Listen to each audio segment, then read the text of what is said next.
नमस्कार, सवाल 10 बजे देख रहे हैं आप और आपके साथ मैं खुरितु। आज हम बात करेंगे तेल की बढ़ती कीमतों को लेकर। तेल की बढ़ती कीमतों से जूझ रही दुनिया के बीच अब एक बड़ा भू राजनीतिक मोड़ सामने आ गया है।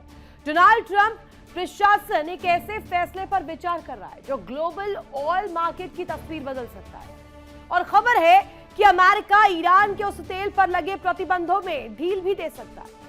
साथ ही जो लंबे समय से समुद्र में टैंकरों में फंसा हुआ है, स्कॉट बेसेंट के मुताबिक तकरीबन 140 मिलियन बैरल ईरानी तेल बाजार में आने के लिए तैयार भी हो गया। अगर ये सप्लाई रिलीज होती है तो ये 10 दिन से लेकर 2 हफ्ते तक वैश्विक मांग को पूरा कर सकती है। ऐसे में बड़ा सवाल उठता है कि क्या इससे सच में तेल सस्ता होगा या सिर्फ अस्थायी राहत ये साबित होगी। इसको लेकर ग्लोबल तेल मार्केट में बड़ा बदलाव जिसकी अभी कहा जा रहा है, उम्मीद जताई जा रही है, वो क्या है जरा समझिए। तेल की बढ़ती कीमतें, मिडिल ईस्ट में तनाव इसके जरिए और हॉर्मुज स्ट्रेट पर भी बड़ा खतरा इसके जरिए मंडरा रहा है। दरअसल मिडिल ईस्ट में जारी तनाव, खासतौर पर हॉर्मुज स्ट्रेट जैसे अहम समुद्री रास्तों पर खतरे ने तेल की कीमतों को रिकॉर्ड स्तर पर पहुंचा दिया है और ब्रेंट क्रूड में उछाल ने दुनिया की अर्थव्यवस्था पर दबाव बढ़ा दिया है। साथ ही आपको बता दें इसका असर अब सीधे आम आदमी की जेब पर पड़ रहा है। अब आपको बताते कि ईरानी तेल सप्लाई को लेकर क्या जानकारियां है। 140 मिलियन बैरल तेल समुद्र में फंसा है। अगर रिलीज होता है तो 10 दिन के भीतर 2 हफ्ते की वैश्विक सप्लाई जो है उसको लेकर के तस्वीर ठीक बन जाएगी। अमेरिकी कदम से कीमतों पर असर पड़ेगा और ब्रेंट क्रूड की कीमतों को लेकर क्या जानकारी, अब जरा वो समझिए। युद्ध और तनाव से कीमतें बढ़ी थी। ब्रेंट क्रूड अगर बताया जाए $79 और साथ ही $119 प्रति बैरल मिल रहा था। असर यह था कि वैश्विक अर्थव्यवस्था और आम जनता इससे कहीं ना कहीं परेशानी झेल रही थी और दो चार हो रही थी इन परेशानियों से। अगर अमेरिका ये बड़ा कदम उठाता है तो ये उसकी पुरानी मैक्सिमम प्रेशर नीति से बड़ा यू टर्न होगा, जिसके तहत ईरान पर कड़े प्रतिबंध लगाए गए। लेकिन अब वही अमेरिका महंगाई और घरेलू दबाव के चलते उस नीति में नरमी लाने के लिए मजबूर नजर आ रहा है। अब नीतियों में बदलाव, नीतियों में लचीलापन, ये क्या दिखाता है और अमेरिका का कदम क्या, आप जरा वो समझ लीजिए। प्रतिबंध में राहत देने का विचार किया गया है और अस्थायी रूप में, टेम्पररी रूप से राहत या ये रणनीतिक यू टर्न के तौर पर देखा जाए। पुरानी मैक्सिमम प्रेशर नीति थोड़ी सी इसमें बड़े बदलाव नजर आ रहे हैं और थोड़े से चेंजेस नजर आ रहे हैं। इस फैसले के कई मायने भी हैं। एक तरफ वैश्विक बाजार में कीमतों में गिरावट आ रही है और दूसरी तरफ ईरान को बड़ा आर्थिक फायदा भी हो सकता है। यानी ये सिर्फ तेल की कहानी नहीं बल्कि राजनीति, रणनीति और अर्थव्यवस्था का बड़ा खेल है। तो क्या दुनिया को मिलने वाला है सस्ते तेल का से राहत और सीधे तौर पर, या फिर ये सिर्फ एक अस्थायी उपाय है और सबसे बड़ी तस्वीर आने वाले समय में ये पेश कर सकता है। एक बड़ी खबर इस बीच सामने आ रही, जंग के बीच फ्रांस के राष्ट्रपति का बयान सामने आया है। हॉर्मुज स्ट्रेट में सुरक्षित गुजरेंगे जहाज और तनाव खत्म होने के बाद सुरक्षा भी देंगे, इमानुएल मैक्रों की तरफ से ये पक्ष रखा गया है। और आपको बता दें इस बीच फ्रांस, जिसको लेकर जानकारी मिली थी बीते दिनों जब आह्वान किया था डोनाल्ड ट्रंप ने कि तमाम देश जिनके जहाज फंसे हैं वो हॉर्मुज की तरफ कूच करें, हॉर्मुज की तरफ अपने युद्धपोतों को भेजें। लेकिन इसके बीच फ्रांस का पहले बयान सामने आया कि इस जंग में कोई हस्तक्षेप फ्रांस का नहीं रहेगा, सिर्फ सुरक्षा का जो जिम्मा है वो फ्रांस संभालेगा। जंग के बीच एक और ये बयान जिसमें राष्ट्रपति का बयान सीधे सीधे हॉर्मुज स्ट्रेट में सुरक्षित जहाज गुजरेंगे, तनाव खत्म होने के बाद सुरक्षा भी दिया जाएगा। और ये इमानुएल मैक्रों का पक्ष इस बीच बेहद अहम हो जाता है। तो हॉर्मुज स्ट्रेट में जो जहाज इस वक्त हैं और खास तौर पर ईरानी प्रतिबंध जिसको लेकर के लगातार जिक्र हो रहा है और स्ट्रेट ऑफ हॉर्मुज से गुजरने वाले जहाजों पर जो संकट के बादल मंडरा रहे हैं, उस बीच फ्रांस के राष्ट्रपति का यह बयान सामने आना और जहाजों को सुरक्षित करने को लेकर जो उनका पक्ष है, इसको लेकर कहीं ना कहीं बड़ी तस्वीर जो है वो रखी जा रही है। और इस बीच एक और बड़ी खबर आपको बता दें, मिडिल ईस्ट में 21 दिन से जंग लगातार जारी है। ईरान ने मिसाइलों की जो खेप है वो यहां पर एक बार फिर से दागी है और बताया जा रहा है 5 सुपर हेवी वॉरहेड मिसाइलों का इस्तेमाल यहां पर किया गया है। ये 66 सीरीज जो यहां से लॉन्च की गई, अमेरिका का इस बीच यू टर्न और इन तमाम नीतियों में बदलाव, प्रेशर नीति जो लगाई जा रही थी अमेरिका द्वारा, उस हाई मैक्सिमम इंटेंसिटी के साथ जो प्रेशर की रणनीति के तौर पर एक बदलाव यहां पर अब किया गया है। और सीधे तौर पर अब इन नीतियों में बदलाव क्या दिखाता है, 5 सुपर हेवी वॉरहेड मिसाइलों का इस्तेमाल करते हुए मिडिल ईस्ट में 21वें दिन भी ये जंग जो है भीषण रूप लेते हुए नजर आ रही है। और ईरान ने मिसाइलों की एक दफा फिर से ये जो खेप खोली है, इसके जरिए किस तरीके का विध्वंस जो है इस वक्त मिडिल ईस्ट में नजर आ रहा है। और ये 66 सीरीज लॉन्च कर दी है इन मिसाइलों की, जिसके जरिए बताया जा रहा है कि ईरान लगातार काउंटर कर रहा है और 5 सुपर हेवी वॉरहेड मिसाइलों का इस्तेमाल इस दौरान किया गया। साथ ही आपको बता दें, एक तरफ अर्थव्यवस्था, एक तरफ ग्लोबल कूटनीति, इन तमाम पहलुओं को देखा जाए, एक धागे में पिरोया जाए तो इस वक्त वैश्विक मंच पर सिर्फ और सिर्फ तेल का खेल नजर आता है। और दुनिया में इस वक्त भूचाल इस वक्त नजर इसलिए आ रहा है क्योंकि ऑयल्स को लेकर जिस तरीके से जो हड़कंप है वो नजर आ रहा है। खास मेहमान मेरे साथ कनेक्ट है, उनसे जानकारियां ले लेते हैं, उनसे बातचीत कर लेते हैं और जानते हैं कि इस वक्त स्थिति जो है, अमेरिका का पक्ष क्या कह रहा है, ईरान का पक्ष क्या कह रहा है। मल्लिका पांडे जी हमारे साथ कनेक्ट है और यूके देवनाथ सर इस वक्त मेरे साथ कनेक्ट है। पहला सवाल यूके देवनाथ सर आप ही से, 5 सुपर हेवी वॉरहेड मिसाइलों का इस्तेमाल किया जा रहा है। ईरान 66 सीरीज लॉन्च कर चुका है मिसाइलों की और ये कहा जा रहा है रिटेलिएशन पावर और उसकी इंटेंसिटी लगातार बढ़ रही है। लेकिन तेल का खेल तो अभी भी जारी है। तेल के लिए अमेरिका जब चाहे आगे प्रेशर पॉलिटिक्स खेलते हैं, जब चाहे डोनाल्ड ट्रंप यू टर्न ले लेते हैं, इसका क्या मतलब है? सबसे बड़ी बात है कि तेल के खेल में अमेरिका ने एक विस्फोटक बयान दे दिया है कि शायद वो ईरान के ऊपर, तेहरान के ऊपर जो उन्होंने एक आर्थिक प्रतिबंध लगाया था, ट्रेड सैंक्शन लगाया था कि ईरान दुनिया के देशों को कच्चा तेल नहीं बेच सकता, शायद अमेरिका इस आर्थिक प्रतिबंध को ईरान से उठाने की कोशिश करेगा। ये बहुत ही इंपॉर्टेंट डेवलपमेंट है। ये दिखा रहा है कि अमेरिका डर गया है कच्चे तेल के ऊंचे भाव से। अमेरिका इंडस्ट्री हिलने लगी है कच्चे तेल के ऊंचे भाव से। सबसे बड़ी बात है कि अमेरिका के जो साथी दोस्त हैं, Japan, south Korea, Australia, Europe के देश, ये जो दबाव बनाए या दबाव बनाए वो तो हम देख ही रहते हैं, ईरान पर प्रेशर बनाया ही जा रहा था। लेकिन मल्लिका जी, हम देखते हैं कि ग्लोबल अर्थव्यवस्था पर इसका जो बड़ा असर नजर आ रहा है और खास तौर पर अभी नीतियों में चेंजेस करना, और इस टाइम पर जब हम देख रहे हैं कि इस क्रूशल मौके पर ईरान भी कहीं से पीछे नहीं हट रहा है और वो भी घुटने नहीं टेक रहा है। अब ये नीतियों में बदलाव क्या डोनाल्ड ट्रंप की मजबूरी है? क्या ये वो एक्सेप्ट कर चुके हैं कि अंदर देश के भीतर भी, अमेरिका के भीतर भी उन्हें इसका रेपरकशन झेलना पड़ेगा? बिल्कुल। कल देखिए, मैं इकोनॉमिक टाइम्स का एक सर्वे पढ़ रही थी जो उन्होंने पिछले 3-4 दिन में किया है, तो उसमें अराउंड 47% जो लोग हैं वो डिसएग्री करते हैं कि ट्रम्प के इस वॉर को, ईरान वॉर को से अपोज कर रहे हैं।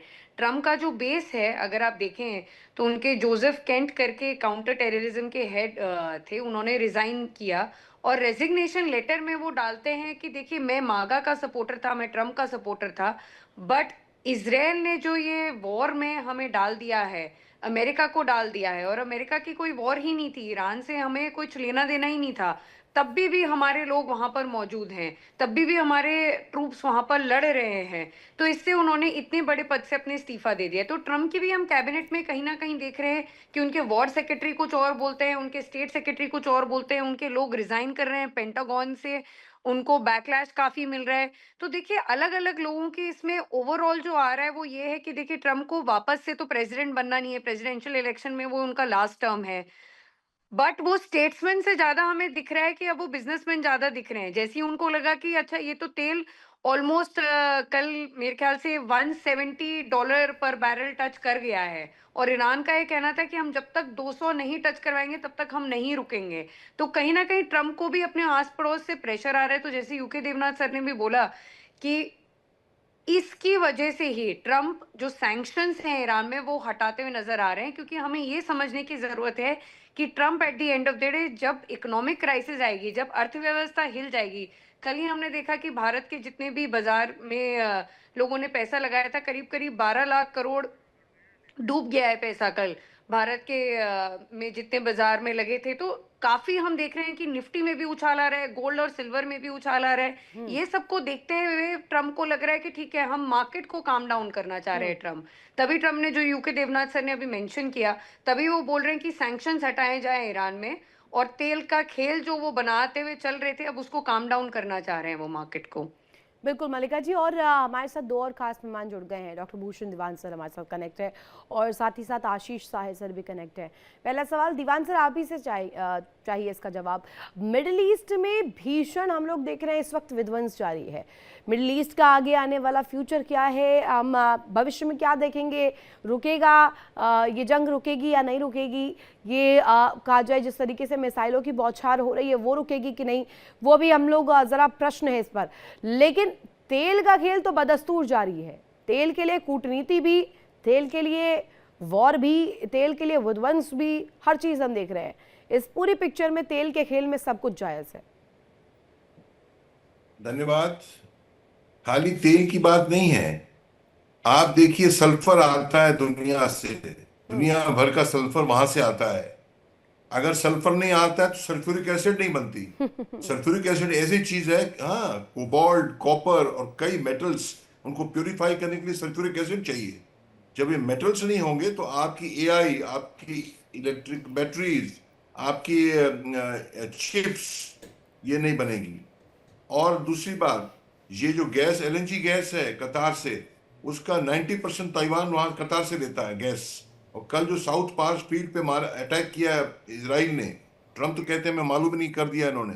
ये साउथ पास फील्ड ऐसा है, ये आधा ईरान में है आधा कतार में है, पर्शियन गल्फ के मिडल में है ये। तो ये लार्जेस्ट भंडार है दुनिया का एलएनजी का, और एलएनजी से फैक्ट्रियां चलती हैं, हमारे यहाँ भी चलती है, ताइवान में चलती हैं, और पावर प्लांट चलते हैं। तो 90% एलएनजी जो है वो खपत होती है। ताइवान जो है चिप्स बनाता है, दुनिया की सबसे बड़ी चिप्स बनाने वाली कंपनी है TSMC ताइवान में, ताइवान सेमीकंडक्टर समथिंग लिमिटेड, जो भी है। तो उसमें क्या है, उसके अंदर चिप्स नहीं बनेगी, चिप सप्लाई 90% चिप्स दुनिया को ये सप्लाई यू टर्न क्या दिखा रहा है, यू टर्न क्या दिखा रहा है दीवान सर, ये एकदम से रणनीतियों में इस क्रूशल वक्त में आकर चेंजेस करना, क्या ये टेम्पररी है या परमानेंट है या नीतिगत एक फैसला है? नहीं नहीं नहीं नहीं, अभी तो घोड़ा भाग चुका है, अभी अब दरवाजा मार रहे हैं, bolting the closing the stubble after the horse has fled. दूध तो गिर चुका है और अभी आप फट चुका है। देखिए क्यों, तो ईरान चुप बैठने वाला नहीं है। खबरें ये हैं, अभी तो 20वां दिन है, ठीक है, 30वें दिन पे जो ईरान अटैक करेगा इतना भारी, अमेरिका को भी लपेटेगा, इजराइल को लपेटेगा, कह रहे हैं वो। तो ये उनको, ये जो है बहुत खतरनाक होने वाला है। तो अभी इन बातों से कुछ होने का नहीं। तो अगर मैं आपकी बातों का समअप निकालूं तो ये निकल रहा है कि कम से कम ईरान से अभी बौखलाए तो है अमेरिका और इजराइल। बिल्कुल सही कह रहे हैं आप। और आप जो पूछ रही हैं, मेरा आंकलन तो ये है, जिस टाइप से परसों से ये अटैक, ये युद्ध ने विकराल रूप लिया है, और ये आग है, जंगल की आग कैसे फैलती है, ठीक है, जैसे आप उत्तराखंड के हैं, कैसे फैलती है आग, उसको रोक नहीं सकता है, उस मोड में आ गई है। इसको अगर दिमाग भी ठीक चले ट्रम्प का, या लोगों चुप रहो, ठंडा करो, पानी डालो, तब भी 1 महीने से पहले ये आग जो फैलती हुई आग है, ये फैलती हुई आग फैलना बंद नहीं करेगी। ठीक और है, इसका ठीक है। मतलब वॉर तो कम से कम 2-3 महीने चलेगी। सर साहिर सर, मुझे ये बताइएगा कि एक राहत भरी खबर के तौर पर इसे माना जा रहा है, क्या इसे सच में राहत के तौर पर लिया जाए कि ये भी एक पार्ट है, कूटनीतिक पार्ट है डोनाल्ड ट्रंप का, ये यू टर्न जो लिया है? ये तो राहत भरी खबर है। ऑयल प्राइसेस फ्लैटन हो रहे हैं और $100 से नीचे ट्रेड कर रहा था कल। आज भी जब क्रूड का लगातार अगर आप मॉनिटर करें तो फ्लैटन हो रहे हैं। वो ट्रंप के कहने से हो रहे हैं या इनका अपना पूरा जो वेस्ट एशिया का सारा रेवेन्यू है ऑयल से आता है, तो किस तरह से बैक चैनल से कुछ हो रहा है, really nobody can tell you, but flattening of oil prices are good. एक मेजर पॉइंट जो हम आपके दर्शकों के लिए बताएं तो वो ये है कि सैंक्शंस को हटाना, ईरान ने युद्ध शुरू होने के बाद एक मेजर क्लॉज लगाया था कि अगर हम बातचीत के दौर पे लौटना चाहते हैं तो पहले हमारे सैंक्शंस हटाओ। तो ये जो यू टर्न है ये सिर्फ एनर्जी प्राइसिंग या मिड टर्म या ट्रंप नहीं है, एक बहुत major step towards coming back on the table है, बिकॉज ऑफिशियली ईरान ने ये डिमांड करी थी कि अगर हमारे सैंक्शंस को हटा दिया जाएगा तो हम बातचीत के टेबल पे अमेरिका के साथ लौटेंगे।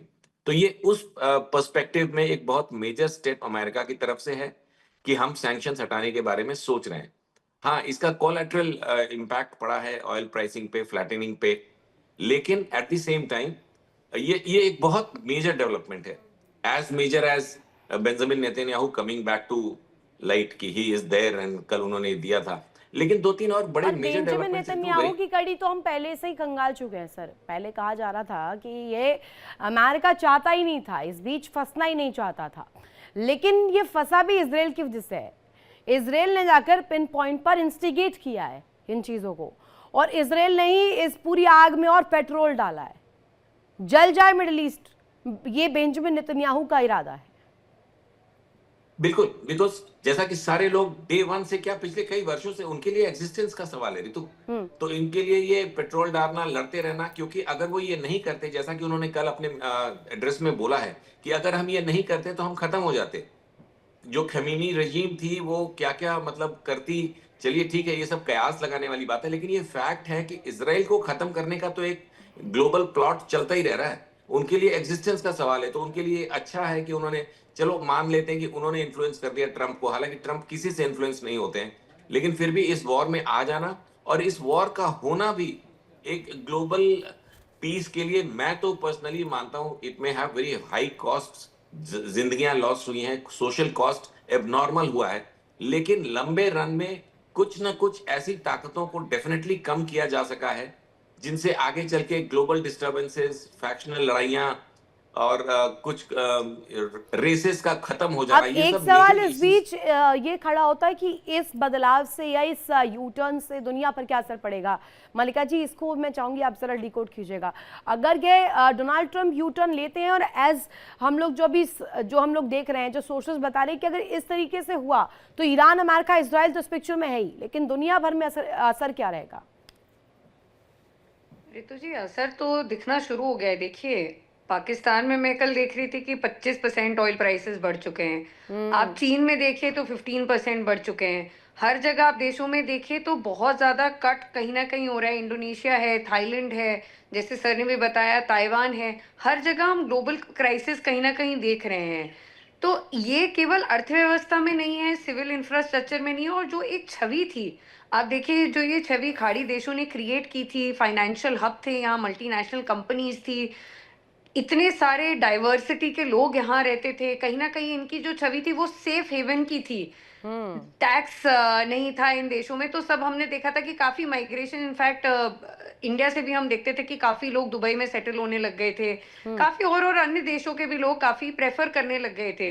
250 से ऊपर कंपनीज यहाँ पर, फाइनेंस की कंपनीज आज के टाइम में यूएई में है। तो वो कहीं ना कहीं छवि अब बदलती जाएगी। हम देखेंगे, देखिए टूरिज्म बहुत कम हो गया है यूएई में कहीं ना कहीं। उसके बाद फाइनेंशियल जितने हब्स हैं, कंपनीज में वहां तो कहा जाता है एक तरह कुछ लोगों से धन कुबेरों का अड्डा माना जाता था, लेकिन अब वहां पर भी अगर इस तरीके की तस्वीर नजर आती है तो निश्चित तौर पर लोग अपने आप को रोकते हैं वहां पे जाने से या वहां पर इन्वेस्ट करने से, इट्स बड़ी मात्रा में। और खास तौर पर ना भी अगर रोके तो फिलहाल की स्थिति में कहीं ना कहीं वो टेम्पररी ही रुके होंगे जरूर। यूके देवनाथ सर, ये बताइएगा कि स्ट्रेट ऑफ हॉर्मुज को लेकर जो कहा जा रहा है, इस नीति का, इसमें बदलाव का जो सबसे ज्यादा असर है वो स्ट्रेट ऑफ हॉर्मुज पे नजर आएगा। मुनाफा होगा या घाटा होगा? रितु जी, इसमें कोई शक नहीं कि स्ट्रेट ऑफ हॉर्मुज तो खोलना ही है। चाहे अमेरिका अपने सहयोगी देशों के साथ हथियार का इस्तेमाल करके खोले या दुनिया ईरान को समझा बुझाकर ईरान खुद स्ट्रेट ऑफ हॉर्मुज को खोल दे। अब ईरान ने एक छोटी सी शर्त रख दी है कि भविष्य में वो स्ट्रेट ऑफ हॉर्मुज जब खोलेगा, यानी खोलने की अनुमति देगा, तो वह वहां से जितने पानी के जहाज जा रहे हैं उनके ऊपर एक छोटा सा ट्रांजिट फीस लगाएगा। तो ये देखना पड़ेगा कि ईरान इसमें कितना सक्सेसफुल होता है, क्योंकि जाहिर बात है अगर हर शिप को जो अरब सागर से पर्शियन गल्फ घुस रहा है और पर्शियन गल्फ से कच्चा तेल लेकर अरब सागर आ रहा है, अगर एक ट्रांजिट फीस देना पड़ेगा तो ये दुनिया के कई देशों को पसंद नहीं आएगा। खास तौर से ऐसे देशों को जैसे कि अमेरिका, इजराइल, जो कि नहीं चाहते कि पर्शियन गल्फ जो है वो ईरान का स्फीयर ऑफ इन्फ्लुएंस में आ जाए। तो दुनिया भर में जो शिपिंग कंपनीज हैं उनको ज्यादा शिपिंग की प्रीमियम देनी पड़ेगी, ज्यादा इंश्योरेंस देना पड़ेगा। अगर ट्रांजिट कॉस्ट एक फीस अगर ईरान सबसे चार्ज करता है तो दुनिया भर में कच्चे तेल और गैस की कीमत बढ़ भी सकती है। लेकिन ईरान ने कहा है कि वो जो शुल्क लगाएगा वो बहुत छोटा सा शुल्क होगा। ये दिखाता है कि ईरान को अपने ऊपर कितना यकीन है कि वो दुनिया भर की जो मैरीटाइम पावर्स है जैसे कि इंग्लैंड, अमेरिका, उनको भी दबाने में अपने को काबिल समझता है। जी, तो काबिल तो समझता है, लेकिन क्या ये सच में हो भी पाएगा? दीवान सर, इसे हम रणनीतिक यू टर्न के तौर पर देखें या ये मैक्सिमम प्रेशर वाली जो नीति थी वो थोड़ी सी ठंडे बस्ते में चली गई है डोनाल्ड ट्रंप की?